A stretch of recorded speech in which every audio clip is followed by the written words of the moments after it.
여러분 조승연 작가라고 들어보셨는지 모르겠습니다. 사실 오래전부터 유명한 인기 작가요 강사로 활동하고 있습니다. 근데 저는 최근에서야 그분을 알게 됐는데요. 이분이 유명한 것 중에 하나는 뭐냐면 7개 국어를 할 줄 안답니다. 그러니까 우리 자녀 교육에 관심 많은 부모들에게는 굉장히 귀가 솔깃하죠. 제가 그분의 강의를 좀 듣는 가운데 이런 에피소드가 있었습니다. 이 조승연 작가가 미국에서 유학하던 시절입니다. 그 미국인 친구 가운데 유대인이 있었는데요. 이 친구들은 평소에 그냥 자기 취미 활동을 마음껏 누리더랍니다. 드럼도 치고 연극도 하고 독서도 하고 놀기도 하고. 문제는 시험 기간에도 우리 같으면 책상에 앉아서 공부만 할 텐데 평소대로 살더랍니다. 그래도 항상 성적은 좋았다고 합니다. 우리나라로 치면 이제 수능 시험이죠. 대학을 들어가기 위한 수능 시험. 그 미국의 SAT 시험을 앞두고 이 시험은 중요하니까 이때는 공부를 하겠지 싶었는데 그 시험 전날 밤 늦게까지도 이 친구들, 유대인 친구들은 드럼을 치고 본인들 할 걸 다 하고 시험장에 갔답니다. 그래서 이 조승연 작가 속으로 생각하기는 그래, 다른 건 몰라도 요번에는 아마 성적이 좋지 않을 거다. 그렇게 마음으로 생각했다고 합니다. 그런데 성적이 발표가 됐습니다. 뚜껑을 딱 열어보니까 글쎄 이 친구들이 2명이 만점을 받았답니다. 그 해에 미국 전역에서 만점을 받은 친구가 7명인데 그 중에 2명이었고 이들은 백악관에 초청이 되어서 식사를 했다고 합니다. 그러니까 기가 막힐 노릇이죠. 남들은 공부를 해도 아둥바둥인데 할 것 다 하면서 어떻게 만점을 받을 수 있나. 너무 궁금해서 이제 물어봤답니다. 아니 어떻게 해? 너희들은 공부하는 것 같지 않은데 그냥 실컷 노는 것 같은데 이렇게 좋은 성적을 받았느냐 물었더니 그 유대인 친구들이 하는 말이 사실 그 시험 문제의 수준이 평상시에 우리 집에서 부모님들과 또 우리 형제들과 나누는 대화의 수준보다 낮아. 이렇게 대답했다고 합니다. 요즘 믿지 않는 부모들 가운데도 오래전부터 그 유대인의 학습법에 대해서 관심이 굉장히 높습니다. 유대인들은 어떻게 어렸을 때부터 아이들을 양육하냐면 질문하고 대답하고 묻고 답하고 무조건 읽어, 공부해, 암기해가 아니라 하나하나 차근차근 질문하게 하고 생각하게 하고 거기에 대한 답을 논리적으로 찾아가게 하고 그러니까 그것이 그냥 사는 내내 평생 훈련되다 보니까 그냥 아무리 문제를 응용하고 꽂고 바꿔도 좋은 성적을 낼 수 있었던 거죠. 저도 저희 목회 계획 가운데 이제 앞으로 세대 통합 목회를 준비하고 있고 그 과정 중에 하나 그 유대인의 교육법, 여러분 하브루타라고 많이 들어보셨죠? 하브루타 성경도 있습니다. 하브루타 자녀 양육도 있는데 이런 부분들을 하나하나 저희 교회에 접목하려고 합니다. 여러분 기도해 주십시오. 근데 무엇보다 그렇게 자녀들을 양육하려면 부모인 우리가, 어른들인 우리가 질문하는 법, 질문하는 힘을 키워야 합니다. 근데 이것은 공부만이 아니라 성경을 볼 때에도 하나님의 말씀을 볼 때에도 마찬가지죠. 그냥 이 말씀은 예전에 내가 들었던 설교, 이 말씀은 이런 뜻이야. 암기가 아니고 외우는 게 아니고요. 항상 하나님 말씀은 우리가 물어야 합니다. 하나님, 이 말씀의 뜻은 무엇입니까? 하나님, 이 말씀을 통해서 제게 무엇을 말씀하고자 하십니까? 여러분 이런 질문하는 관점에서 오늘 마태복음 7장 12절 말씀, 그러므로 무엇이든지 남에게 대접을 받고자 하는 자는 너희가 남을 대접하라. 이것이 율법이요 선지자니라. 여러분 이것을 질문해 보려고 합니다. 3가지 질문이 나올 것 같습니다. 오늘 본문만 보면 특별히 이것이 율법이요 선지자니라. 여기서 이것과 율법과 선지자는 무슨 관계가 있는지 우리는 한번 물어봐야 할 것 같습니다. 그리고 2번째 질문은 도대체 이것이 무엇이냐? 물론 저와 여러분들이 상식으로, 신앙의 상식으로 아는 것은 예수님의 가르침이죠. 근데 거기서 멈추는 게 아니라 그럼 이 말씀을 통해서 하나님이, 예수님이 우리에게 가르쳐 주시려고 하는 그 가르침은 무엇이냐? 그게 두 번째 질문이고, 그럼 마지막 세 번째 질문은 이 가르침을 가지고 우리는 어떻게 살아야 되느냐? 이 가르침을 살아가기 위해서 우리는 어떻게 행동해야 되느냐? 이렇게 크게 세 가지의 질문을 우리는 생각해 볼 필요가 있습니다. 자, 그럼 먼저 첫 번째 질문, 그 답을 한번 찾아가 보죠. 오늘 본문의 마지막에 이것이 율법이요 선지자니라. 우리가 읽은 개역개정은 그렇게 기록하고 있는데요. 이 한글 성경도 여러 가지 번역본이 있습니다. 새번역 성경이라고 우리 현대인들이 좀 더 읽기 쉽게 성경을 번역한 성경은 이것이 율법과 예언서의 본뜻이다 이렇게 기록하고 있습니다. 또 공동번역 개정판 성경에서는요, 이것이 율법과 예언서의 정신이다 이렇게 기록하고 있습니다. 그러니까 이것이 율법이요 선지자니라, 이것은 함축된 말인데 좀 풀어내면 이것, 예수님의 가르침, 이 가르침은 율법과 예언서, 그것의 본뜻이며 율법과 예언서가 기록된 정신, 그 가장 기초가 되는 취지다 이 말이 되는 것이죠. 여기까지 좀 이해가 되시겠습니까? 오늘 본문, 이 오늘 본문이 왜 이걸 강조하는가? 사실 마태복음 7장 12절은요, 마태복음 7장 7절부터 11절까지 하고 같은 소단원으로 보통 묶여 있습니다. 여러분의 성경을 보시면 7장 7절부터 12절까지 위에 작은 제목이 달려 있죠. 근데 그렇게만 보면 조금 헷갈릴 때가 있는데요. 여러분이 율법과 선지자라는 이 기록 때문에 우리가 이걸 마태복음 5장 17절부터 살펴보면 좀 더 의미는 분명해집니다. 여러분, 마태복음 5장 17절에는 어떤 말씀이 기록되어 있냐면 예수님께서 이렇게 말씀하시죠. 내가 율법을 폐하러 온 줄로 생각하느냐? 율법을 폐하러 온 것이 아니라 완전하게 이루려 함이니라. 그리고 이어서 천지가 없어지기 전에는 결코 이 율법의 1.1획도 없어지지 않고 다 이루리라 이렇게 말씀하고 계십니다. 여기서 끝나는 것도 아닙니다. 더 이어집니다. 예수님의 말씀은 너희 가운데에 이 율법의 지극히 작은 것 하나라도 버리고 그렇게 가르치는 자, 이건 사소하니까 지키지 않아도 돼. 이 말씀은 옛날에는 통용됐을지 모르겠지만 지금은 의미 없어. 이런 식으로 그렇게 율법을 가르치는 자는 천국에서 지극히 작은 자라 일컬음을 받을 것이다. 이렇게 기록하고 있습니다. 그럼 오늘 본문에 이것과 율법과 선지자는 무슨 관계가 있는가? 왜 이걸 기록해 놓았는가? 성경은 다 이유가 있고 뜻이 있어서 기록해 놓으셨을 텐데, 여러분, 이것은 예수님의 가르침이고 율법과 선지자, 율법과 예언서는 무엇입니까? 이거는 우리식으로 말하면 성경입니다. 예수님 당시에는요, 신약 성경이라는 게 없었다는 걸 꼭 기억하십시오. 예수님 당시의 성경, 예수님 당시의 하나님 말씀은 모세오경 그리고 선지자의 글입니다. 그러니까 예수님은 성경과 밀접한 관계를 가지고 있지요.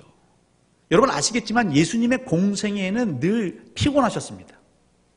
예수님은 정말 말씀을 가르치셨습니다. 회당에서도 말씀을 가르치시고 정말 산중턱에서 바닷가에서도 말씀을 때를 얻든지 못 얻든지 가르치셨는데 그때마다 사사건건 시비 거는 사람들이 있었습니다. 누구였냐면 말씀에 무지했던 자들이 아니라 오히려 말씀의 전문가라고 하는 이들, 바리새인들, 율법학자들이 예수님을 자꾸 시비 걸었습니다. 당신은 엉터리다.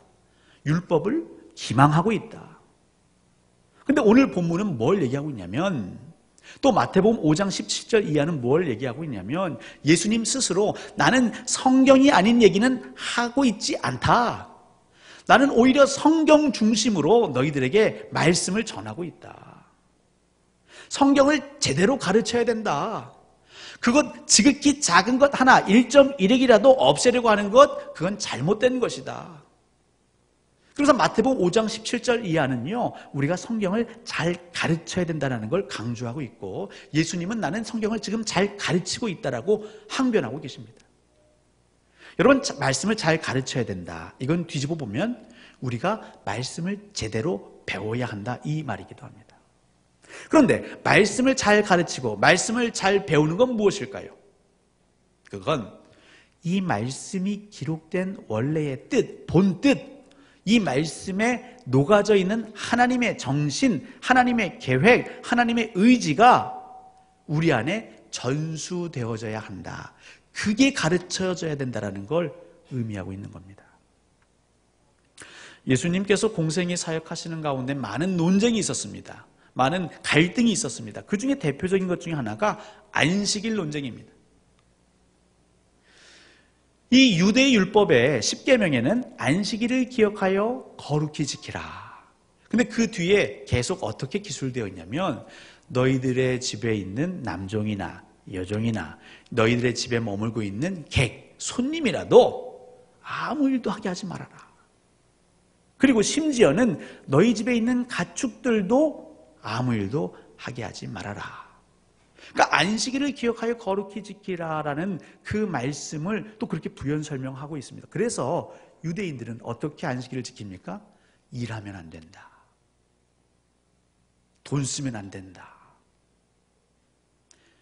그런데 예수님의 제자들이 안식일에 길을 가다가 어떤 일이 벌어졌죠? 배가 고팠습니다. 근데 밀밭을 지나가니까 허기가 지니까 그냥 참지 못하고 들어가서 밀 이삭을 잘라서 먹었죠.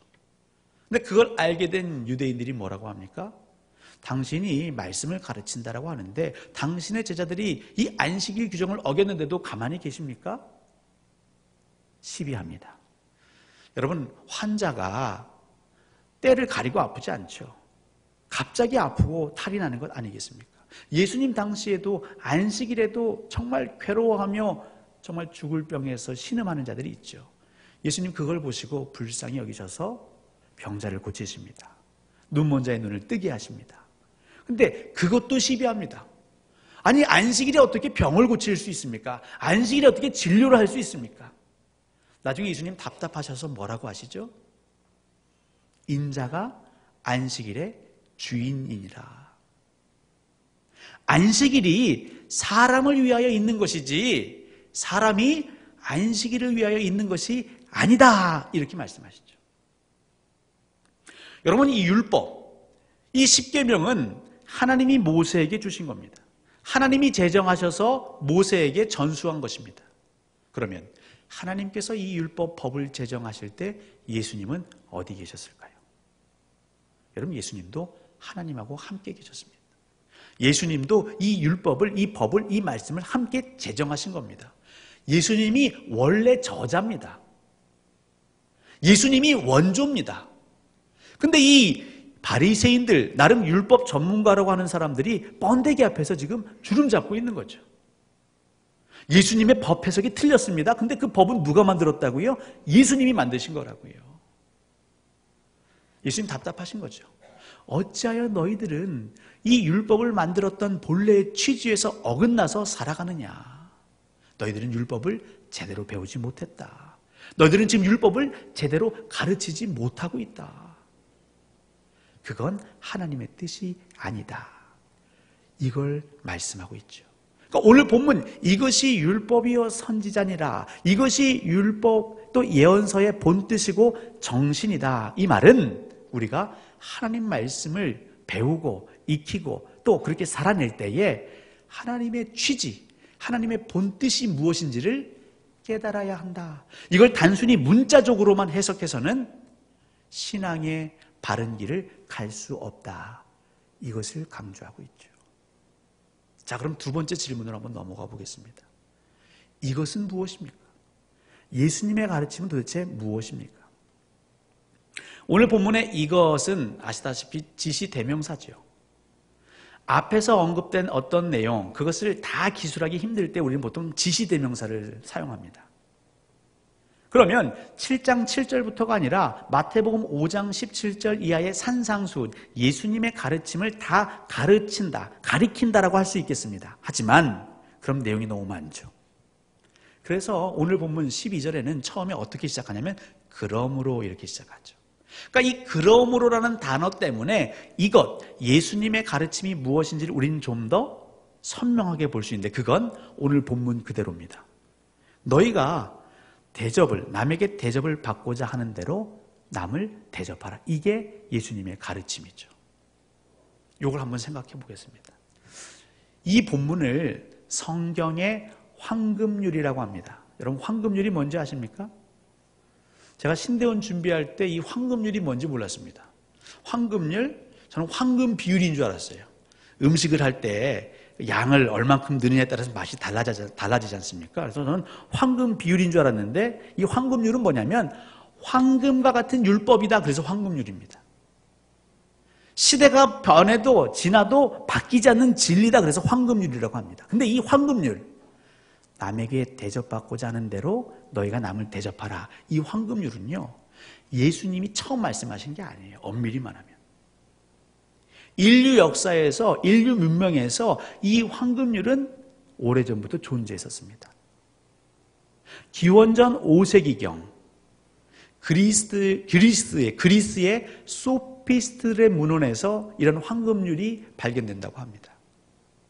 또 유대의 역사, 이스라엘의 역사 가운데서도 예수님이 나시기 전에 이런 기록들이 있습니다. 여러분, 우리가 가지고 있는 성경은 정경이라고 합니다. 정경, 캐논.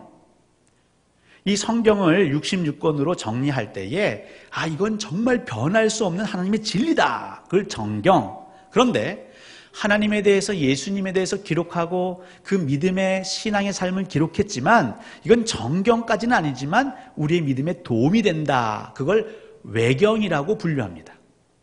근데 그 외경 중에 토빗이라는 성경이 있습니다. 토빗이라는 문서가 있는데 토빗서 4장 15절에 보시면 어떤 기록이 있냐면 내가 싫어하는 것을 다른 사람에게 행하지 말라. 이런 말이 있습니다. 그러니까 남에게 대접받고자 하는 대로 너희가 남을 대접하라. 이 말이나 네가 싫어하는 것을 다른 사람에게 행하지 말라. 이 말이나 비슷한 맥락이죠. 이것뿐만이 아닙니다. 기원전 20년경에는 힐렐이라는 랍비가 있었습니다. 여러분 힐렐 처음 들어보시죠? 근데 굉장히 유명한 유대의 랍비입니다. 근데 여러분 힐렐은 몰라도 이 사람은 아실 겁니다. 가말리엘은 들어보셨죠? 바울의 선생님, 그죠? 가말리엘의 문화생, 수제자. 그 가말리엘의 할아버지가 힐렐입니다. 어느 날 이 힐렐에게, 랍비에게 한 이방인이 찾아왔답니다. 선생님, 당신들이 중요하게 생각하는 그 율법의 요체는 무엇입니까? 그러니까 핵심이 무엇입니까? 엑기스가 무엇입니까? 제가 시간이 없습니다. 한마디로 좀 말씀해 주십시오. 그랬더니 이 힐렐이 말한 내용을 그 유대문헌 샤바트 31절 상반절에서는 이렇게 기록하고 있습니다. 네가 싫어하는 것을 내 이웃에게 행치 말라. 이것이 토라의 전부이다. 그 밖의 것들은 이것에 대한 주석이니 너는 가서 이것을 익혀라. 이게 힐렐의 기록입니다. 여러분 토라가 무엇입니까? 오늘 본문에 나온 율법, 이게 토라입니다. 유대인들에게 무엇보다 생명보다 소중한 그 성경, 그게 토라입니다. 그러니까 토라의 전분이 그게 뭐라고요? 네가 싫어하는 것을 남에게, 너의 이웃에게 행하지 말아라. 그러니까 인류 역사에 이 황금률은 늘 존재했었습니다. 그런데 예수님의 황금률과는 좀 차원이 다르죠. 예수님의 황금률은 하나님의 차원에서 굉장히 높은 것 아니겠습니까? 그럼 뭐가 다른가? 남에게 대접받고자 하는 대로 너희도 남을 대접하라. 이 세상의 황금률은 그 강조점이 어디에 있냐면 사실 은근히 앞에 있습니다. 우린 죄인이기 때문에 어떤 삶을 살고 싶어 하냐면 받는 삶, 풍요로운 삶, 누군가에게 대접받고 섬기고 싶죠. 섬김을 받고 싶죠. 근데 이것을 이루는 게 쉽지 않습니다. 서로 당신이 나를 섬기세요라고 하면 다툼이 생기죠. 그러니까 이것을 지혜롭게 잘 살아갈 수 있는 방법 중에 하나가 뭐냐면, 인생의 지혜가 뭐냐면, 남을 먼저 대접해봐. 그러면 그 사람이 너를 대접해 줄 거야. 이런 뉘앙스가 풍기는 겁니다. 그러니까 오늘날 그 정신이 굉장히 강하죠. 그건 뭐냐면 기브 앤 테이크죠. 당신이 뭔가 얻고자 한다면 먼저 베풀어야지. 거래처 사이에도 그렇고, 가족관계도 그렇고, 이웃관계도 그렇고, 교회 안에서도 그렇고, 주고받는 거야. 근데 예수님께서 말씀하신 이 황금률은 그런 차원이 아닙니다. 만약에 문자적으로 보면 그럴 수 있겠는데, 여러분 오늘 이 마태복음 7장 12절의 말씀의 그 뜻을 우리가 더 분명하게 알려면 사실 이 본문의 병행 구절인 누가복음 6장 32절을 보셔야 됩니다. 여러분 오늘 꼭 집에 가셔서 누가복음 6장을 꼭 읽으십시오. 여러분 누가복음 6장 31절을 가셔도 이게 똑같이 기록되어 있습니다. 남에게 대접받고자 하는 대로 너희가 먼저 남을 대접하라. 그런데 이 말씀이 기록되어 있는 그 자리가 조금 독특합니다. 누가복음 6장에 원수를 사랑하라라는 예수님의 가르침 속에 이 본문이 기록되어 있습니다. 다시 말해서 원수를 사랑하라. 여러분 원수 사랑이라는 것은 머리로는 이해되지만 손에 잡히지 않는 추상적인 것이죠. 그러니까 원수를 사랑하는 데 있어서 그럼 우리 실제적으로 우리가 할 수 있는 것, 그게 뭐냐면 대접하는 겁니다. 그러면 원수 사랑은 무엇입니까? 원수 사랑보다 더 큰 범주는 이웃 사랑이죠. 이웃 사랑 안에 원수 사랑이 있는 겁니다. 그럼 이웃 사랑은 무엇입니까? 예수님께서 그 율법에 찌들어 있는 백성들에게 복음을 선포하시죠. 십계명, 그리고 거기서 파생된 그 많은 그 탈무드 율법 조항에서 해방시키십니다. 무엇이 가장 큰 계명입니까? 첫째는 너희 하나님을 사랑하라. 둘째도 그와 같으니 내 이웃을 내 몸과 같이 사랑하라. 이웃 사랑이죠. 하나님 사랑이죠. 근데 심지어 이것마저도 힘들어하니까 예수님 부활하신 다음에 제자들에게 가셔서 뭘 말씀하십니까? 내가 너희에게 새 계명을 주노니 내가 너희를 사랑한 것 같이 너희도 서로 사랑하라. 이걸 네 글자로 줄이면 이웃 사랑입니다. 다시 말해서 지금 누가복음 6장 31절에서는 하나님의 뜻, 하나님께서 저와 여러분에게 주신 그 명령, 그 말씀, 그 율법의 엑기스는 무엇이냐면 이웃사랑인데 이건 추상적이지 않습니까? 무엇이 이웃사랑입니까? 어떻게 이웃사랑할 수 있습니까? 복잡하냐? 그러면 고민할 필요가 없다. 남을 대접하라. 그런데 여기서 다른 것은 내가 대접받고 싶어서 남을 대접하는 게 아니고 남을 대접하는데 그럼 그 앞에는 왜 적어놨느냐? 여러분 어느 정도까지 대접하시겠어요? 그게 항상 문제죠. 여기에 대한 답입니다. 그럼 우리는 어디까지 대접을 해야 되느냐? 네가 남에게 대접받고 싶은 만큼 대접해라. 이거는 남을 대접할 때의 정도를 설명하시는 거지 내가 대접받고 싶어서 그 동기 때문에 대접하라는 뜻이 아니죠. 이 대목이 그 밑에 누가복음 6장 38절 가면 더 분명하게 기록됩니다. 누가복음 6장 38절에 가보시면요. 주라. 그리하면 너희가 얻을진대. 곧 후히 되고 누르고 흔들어 담아 넘치도록 하나님께서 우리에게 챙겨주실 거라고 말씀하고 계십니다.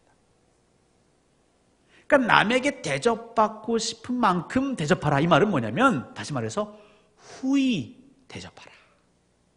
그러니까 예수님의 가르침은 무엇이냐면 인정 넘치게 대접하라. 후히 대접하라. 그 얘기는 다시 말해서 주라는 거죠. 예수님께서 마태복음 28장에 가시면 우리 모든 믿는 자들에게 사명을 주시죠. 그게 뭐냐면 너희들은 모든 민족에게 가서 그 민족을 어떻게 하라고요? 가서 제자 삼으라. 그리고 내가 너희들에게 가르친 분부한 모든 것을 지키게 하라. 그렇게 명령하셨죠. 이 예수님의 말씀 그 사명에 그 투신해서 그 전 인생을 다 투신해서 살았던 많은 신앙의 선배들이 있는데 그 중에 대표적인 인물은 누구냐면 바울입니다. 바울만큼 예수님의 말씀대로 살려고 애쓴 사람이 많이 없습니다. 여러분, 이 바울의 일생, 바울의 기록, 특별히 사도행전에 많이 나와 있죠. 여러분, 사도행전 20장에 가보시면 어떤 얘기가 나오냐면 그 후반절에 가보시면 이제 바울이 로마로 향하는데 그 로마로 향해 가는 배를 타고 가다가 밀레도라는 곳에 다다릅니다. 좀 쉬엄쉬엄 가야 되니까요. 근데 그 밀레도는 에베소라는 지역에서 멀지 않습니다.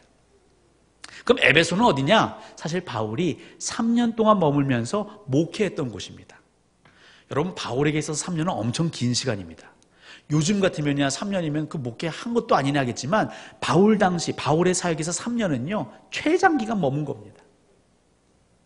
근데 바울이 뭐라고 했냐면 사도행전 20장 31절 가보시면 내가 에베소에서 밤낮 쉬지 않고 눈물로 수고하여 너희들을 가르쳤다 이렇게 말하고 있거든요.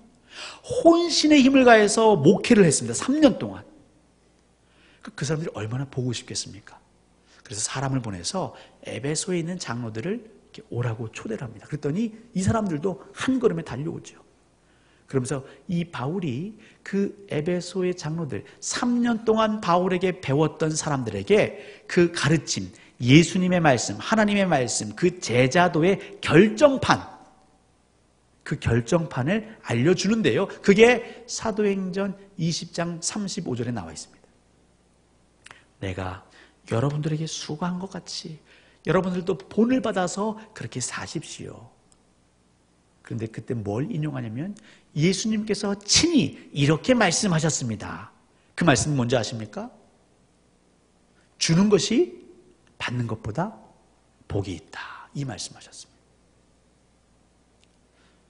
여러분, 바울은 예수님의 가르침대로 평생을 살았고요. 혼신의 힘을 다해 살았고요. 특별히 에베소의 장로들은 아주 철저하게 훈련된 사람들입니다. 근데 그 사람들에게 다시 한번 강조하고 당부하는 건 뭐냐면 로마서의 신학을 풀어주는 게 아니라 주는 것이 복이 있다. 그 말은 줘라. 어떻게 주라고요? 하나님께서 우리에게 후히 주시는 것처럼 후히 줘라. 넘치도록 줘라. 째째하게 주지 말아라. 내가 받을 걸 기대하면서 주지 말아라. 나는 줬는데 상대방이 나에게 안 줬다고 해서 시험 들지 말아라. 이 얘기를 하고 있는 거죠. 여러분, 그게 예수 정신입니다. 그게 예수님의 가르침입니다. 자, 그렇다면 마지막 질문입니다. 성경의 가르침, 예수님의 가르침은 어떻게 살라고요? 후히 주라는 겁니다. 우리는 어떻게 그렇게 살 수 있을까요? 결국 마음 먹기 달린 것 아니겠습니까? 이 연말이 돼 보면 많은 뉴스가 있는데요. 그 중에 우리 마음을 훈훈하게 하는 뉴스도 있습니다. 평생을 폐지 줍고 고물 같은 거 모아서 그렇게 차곡차곡 모은 돈 갑자기 학교, 대학에 가서 우리 인재를 양성하는 데 써주세요 라고 기탁하거나, 또 어떤 사람들은 매년 무명으로, 익명으로 주민센터 앞에 이렇게 돈이나 현물을 놓고 가는 사람들의 얘기가 있죠. 그들이 부자여서 그렇게 나누고 주고 있나요? 자기를 알아달라고 그렇게 대서특필하나요? 그렇지 않습니다. 여러분, 그럼 많다고 우리가 줄 수 있나요? 최근에 또 연말 되면 나오는 뉴스, 빠지지 않는 뉴스가 뭐냐면 탈세하는 사람들. 세금을 납부해야 되는데 그 돈이 아까우니까 어떻게 합니까? 위장 이혼하고, 나는 돈이 없습니다. 그런데 그 돈을 다 내 아내나 아들이나 친지들에게 옮겨놓고, 그 세금을 징수하는 사람들이 쳐들어가잖아요. 그래서 방을 다 수색하지 않습니까? 그런데 뭐가 나옵니까? 현금이 나오고 금괴가 나오고. 예수님께서 12 제자들을 불러서 훈련하시는 가운데 마태복음 10장에 보시면 어떤 사건이 나오냐면 이 제자들을 마을로 보내십니다. 그러면서 너희들이 병을 고쳐주고 죽은 자들을 살리고 나병한 자들을 깨끗게 하고 귀신을 내쫓을 때에 중요한 말씀이 있습니다. 너희는 거저 받았으니 어떻게 주라고요? 거저 주라. 후히 주라. 이 말씀은 어떻게 바뀔 수 있냐면 거저 주라라는 말씀과 바뀔 수 있습니다. 그게 예수님의 가르침이고 예수 정신입니다. 거저 받았으니 거저 주라. 이건 좀 다른 말로 바꿔볼까요? 값없이 받았으니 값없이 주라. 우리가 값을 치른 게 아니지 않습니까? 지급한 게 아니지 않습니까? 여러분의 구원, 여러분의 값을 치르셨습니까? 예수님이 값을 치르셨죠. 그 말은 또 바꿀 수 있습니다. 은혜로 받았으니 은혜로 주라. 이 말이 됩니다. 다시 말해서 남을 대접하라. 이건 하나님의 계명입니다. 율법과 예언서의 본뜻입니다. 정신입니다. 취지입니다. 엑기스입니다. 이것이 토라의 핵심입니다. 이게 성경의 핵심입니다. 이게 빠지면 아무것도 아닙니다. 그런데 그 대접하라는 건 이웃사랑이고, 그럼 이웃사랑을, 원수사랑을, 대접은 어떻게 하는 거라고요? 주긴 주는데 째째하게 주는 게 아니라, 인색하게 주는 게 아니라 후히 주는 겁니다. 되를 누르고 흔들고 빈틈없이 차고 넘치도록 해서 주고 또 주고 또 주는 겁니다. 그게 예수님의 가르침이었습니다. 너희가 거저 받았으니 생색내지 말고 거드름 피우지 말고 거저 주라. 사랑하는 성도 여러분, 바울은 그렇게 살았습니다. 예수님 그렇게 사셨습니다. 그리고 오늘 우리에게 그렇게 살라고 간청하고 계십니다. 왜냐하면 그렇게 해야 하나님의 나라가 이루어집니다. 저희 교회의 비전은 하나님의 나라를 이루는 교회, 하나님의 뜻에 순종하는 성도인데, 여러분 하나님의 나라를 이룹시다. 참 좋은 말입니다. 근데 어떻게 이룰 수 있을까요? 방법이 뭡니까? 아니, 하나님의 말씀대로 살면 되죠. 하나님의 뜻에 순종하면 되죠. 맞습니다. 그럼 그 하나님의 뜻은 무엇입니까? 하나님의 뜻은 성경에 기록되어 있고, 성경의 뜻은 무엇입니까? 성경의 본뜻, 성경의 정신, 하나님의 취지는 무엇입니까? 그건 이웃사랑이고 대접하는 것이고, 그 대접의 가장 그 중심에는 후히 주는 것이죠. 그래도 우리의 고민은 끝나지 않습니다. 누가 먼저 줘야 될까요? 우리말에 내리사랑이라고 있지 않습니까? 부모가 먼저 자식에게 사랑을 베풀어야죠. 어른이 먼저 어린 자들에게 사랑을 베풀어야죠. 물론 그럴듯합니다. 그리고 인간적인 관점에서는 윤리적으로 도덕적으로는 참 맞는 말입니다. 하지만 그것으로는 부족합니다.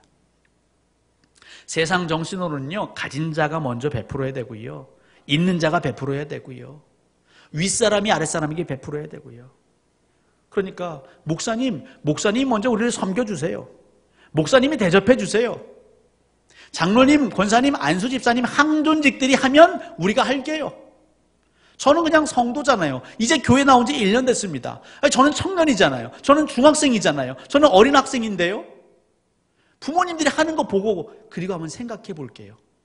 여러분, 이것은요, 죄송하지만 기브 앤 테이크, 세상 정신입니다. 그럼 예수 정신은 뭐냐? 하나님의 정신은 뭐냐? 누가 먼저 해야 될까요?